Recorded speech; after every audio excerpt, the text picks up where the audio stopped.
آج ہم دوسری HOD کلاس کا 12ویں دن کا سبق پڑھیں گے۔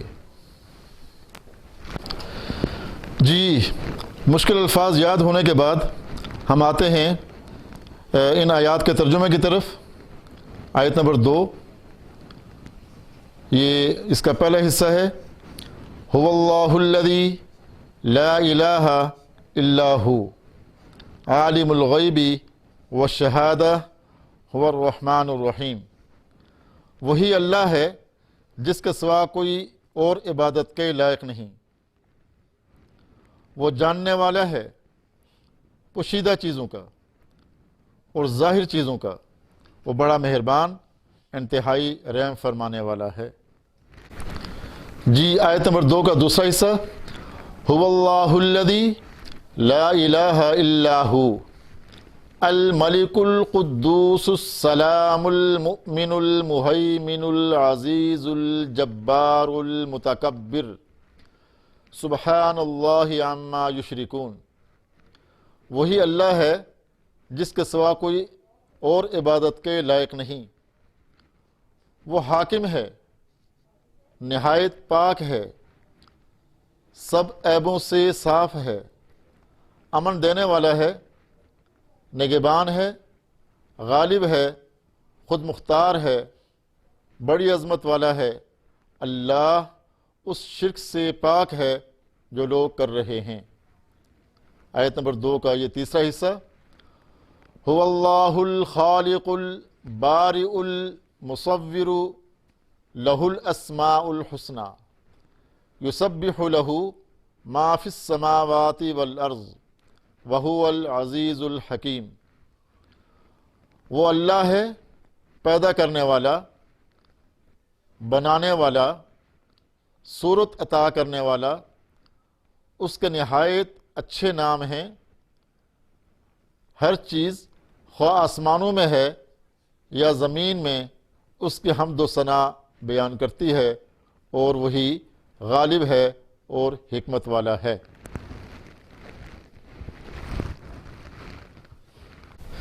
اسٹوڈنٹس، ڈے 12 کا جو ہمارا کام ہے وہ سوال نمبر 4 ہی ہے۔ اس کا ہم نے پہلا حصہ پڑھ لیا تھا، آج ہم اس کا دوسرا حصہ پڑھیں گے۔ اسٹوڈنٹس، لاسٹ ڈے ہم نے پڑھا تھا علم شریعت کا امرانیات کے ساتھ جو مماثلت تھی وہ ہم نے پڑھی تھی۔ آج ہم پڑھیں گے علم شریعت کی تاریخ کے ساتھ کیا مماثلت ہے۔ تو اس میں لکھا ہوا ہے کہ تاریخ گزشتہ حالات و واقعات کے ترتیب وار مطالعے کا نام ہے، یعنی جو گزرے ہوئے حالات و واقعات ہوتے ہیں 1 سال پہلے، 2 سال پہلے، 5 سال پہلے، تو اس کے ساتھ وہ لکھتا ہے کہ تاریخ کے مطالعہ کا ایک اہم مقصد ماضی کا مطالعہ ہے، کیونکہ ہمیں ماضی سے وہ علم حاصل ہوتا ہے جس پر ہم حال کی تعمیر اور مستقبل کی تشکیل کرتے ہیں۔ کسی معاشرتی ادارے کے متعلق ہم اس وقت تک کچھ نہیں کہہ سکتے جب تک اس کے مختلف مراحل کے متعلق علم نہ حاصل کر لیں۔ علم شریعت کا مطالعہ بغیر تاریخی قائد کے نہیں کیا جا سکتا۔ علم شریعت اور تاریخ کے موضوعات میں بھی بہت اشتراک پایا جاتا ہے، مثلا ملکی دفاع، مقامی حکومتیں، تصور قومیت اور بین الاقوامی قوانین وغیرہ۔ تاریخ سے ہم بہت سے حقائق حاصل کرتے ہیں جن کی بنا پر ہم حکومتوں سے تعلقات اور دیگر معاشرتی اداروں کی تشکیل کرتے ہیں۔ یعنی کہ وہ آپ کو بتا رہا ہے کہ جو ہم سوکس میں چیزیں علم شریعت میں پڑھتے ہیں ان کا تعلق بھی تاریخ کے ساتھ ہوتا ہے۔ تو اس طرح تاریخ اور علم شریعت کا آپس میں گہرا تعلق پایا جاتا ہے۔ تو اسٹوڈنٹس، اس طرح ہمارا جو ڈے 12 کا کام تھا وہ بھی مکمل ہوا۔ جی اسٹوڈنٹس، آج آپ کا ڈے 12 سٹارٹ ہو رہا ہے اور مطالعہ پاکستان میں ہم کچھ بک کی ریڈنگ کریں گے اور کچھ کوسچن آنسرز۔ جی اسٹوڈنٹس، آپ اپنی مطالعہ پاکستان کی کتاب کا صفحہ نمبر 12 نکال لیجئے۔ جی اسٹوڈنٹس، ڈے 12 پر آپ ریڈنگ سٹارٹ کریں گے اپنے لاسٹ ٹاپک کی۔ اس ٹاپک کو بھی ہم 2 حصوں میں پڑھیں گے۔ تو شروع کرتے ہیں۔ نظریہ پاکستان اور Quaid Azam, ideology of Pakistan and Quaid Azam. Quaid Azam محمد علی جناح کے نظریہ پاکستان کے مطابق برصغیر پاک و ہند کے وہ مسلم اکثریتی علاقے مثلا پنجاب، بنگال، آسام، سندھ سرحد، خیبر پختونخوا اور بلوچستان کو ملا کر پاکستان بنا دیا جائے، جس میں یہاں کے لوگ اپنے مذہب اسلام مذہب اسلام تہذیب، روایات، اخلاقیات اور معاشیات کے اصولوں کے مطابق اپنی زندگی استوار کر سکیں۔ جہاں مسلمان آزاد ہوں وہاں وہ اپنی اقدار کے مطابق ملک اور حکومت کے نظام کو چلائیں۔ ان کے ساتھ ساتھ اقلیتوں کو بھی برابر کے حقوق حاصل ہونے چاہیے۔ قائد اعظم اسلامی نظام کو پوری طرح قابل عمل سمجھتے تھے اور قرآن پاک کو بنیاد مان کر ملکی نظام کو استوار کرنا چاہتے تھے۔ انہوں نے آل انڈیا مسلم لیگ کے اجلاس منعقدہ 1943 میں کراچی میں فرمایا، وہ کون سا رشتہ ہے جس سے منسلک ہونے سے تمام مسلمان جسد واحد کی طرح ہیں؟ وہ کون سی چٹان ہے جس پر اس ملت کی عمارت استوار ہے؟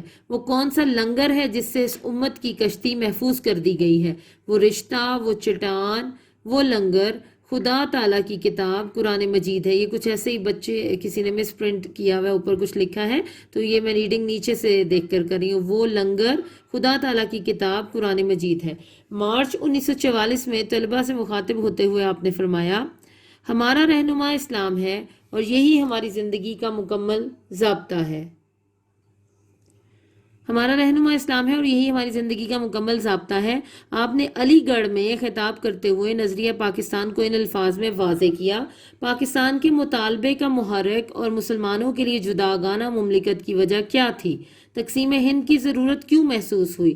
اس کی وجہ ہندوؤں کی تنگ نظری ہے، نہ انگریزوں کی چال۔ یہ اسلام کا بنیادی مطالبہ ہے۔ تو اسٹوڈنٹس یہاں تک آپ ڈے 12 پر اپنی ریڈنگ کریں گے۔ اب ہم اس سے ریلیونٹ کچھ شارٹ کوسچنز کرتے ہیں۔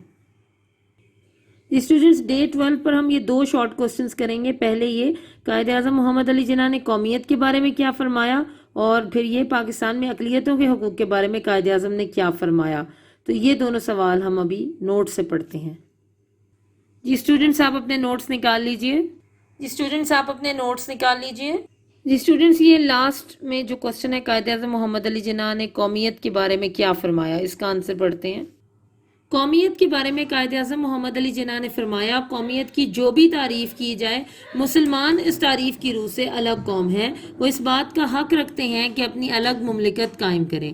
قومیت کے بارے میں قائد اعظم محمد علی جناح نے فرمایا، قومیت کی جو بھی تعریف کی جائے، مسلمان اس تعریف کی روح سے الگ قوم ہے، وہ اس بات کا حق رکھتے ہیں کہ اپنی الگ مملکت قائم کریں۔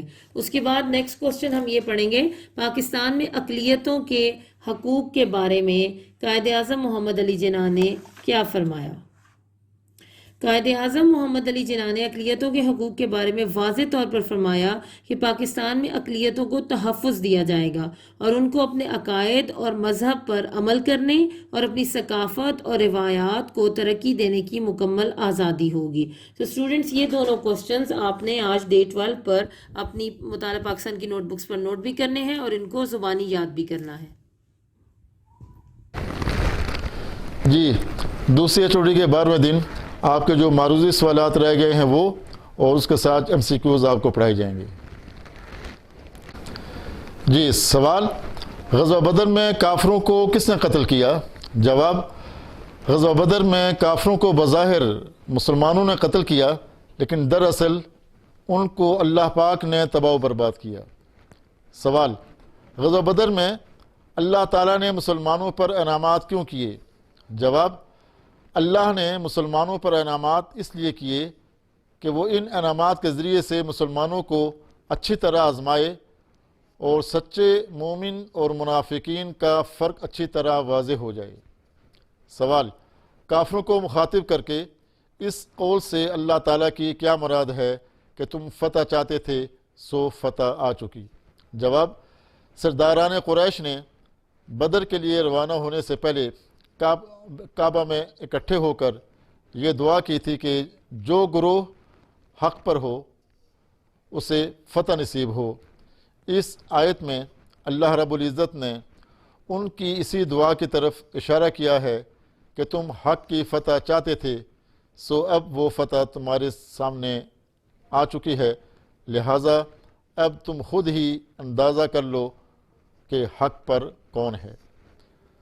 سوال، اللہ تعالیٰ نے کفار کو ان کے افعال سے باز رہنے کے لیے کیا تنبیہ کی، یعنی ان کی حرکتوں سے باز رہنے کے لیے کیا تنبیہ کی؟ جواب، اللہ پاک نے کفار کو ان کی حرکتوں کے حوالے سے جو تنبیہ کی ہے باز رہنے کی، فرمایا کہ اب تمہیں اپنے ان حرکتوں سے باز آ جانا چاہیے، یہی تمہارے لیے بہتر ہے، اور اگر تم نے دوبارہ سے نافرمانی کی تو پھر تمہیں اللہ تعالیٰ کی طرف سے دوبارہ اسی طرح کے عذاب سے دوچار ہونا پڑے گا۔ سوال، کفار کی کثرت تعداد ان کے کام کیوں نہ آئی، یعنی زیادہ تعداد ان کے کام کیوں نہ آئی؟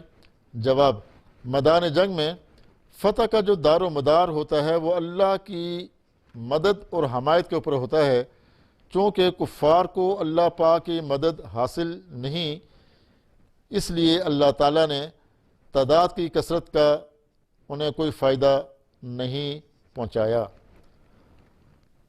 4 ممکنہ جوابات میں سے ایک جو ہے وہ ہم درست کے اوپر نشان لگائیں گے۔ نمبر 1، غزوہ بدر کی رات اللہ تعالیٰ نے مسلمانوں کو چادر اڑا دی، گہری نیند کی۔ اللہ تعالیٰ نے بدر کی رات مسلمانوں کو نیند کی چادر اڑا کر انہیں فراہم کی تسکین، سکون۔